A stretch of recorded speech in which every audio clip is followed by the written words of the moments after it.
Hi everyone, today we will learn how to say and write truth in Chinese. In Chinese, we say 真, 真.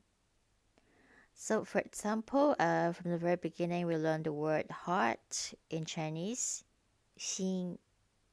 So, if we add these two characters together, 真心, 真心, literally it means true heart.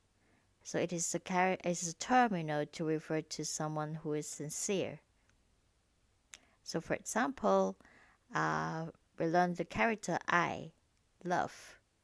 So again, 真爱, 真爱. It means true love. So it's pretty easy, right? So on the right hand side of the video, you will see how to write this word, truth, 真.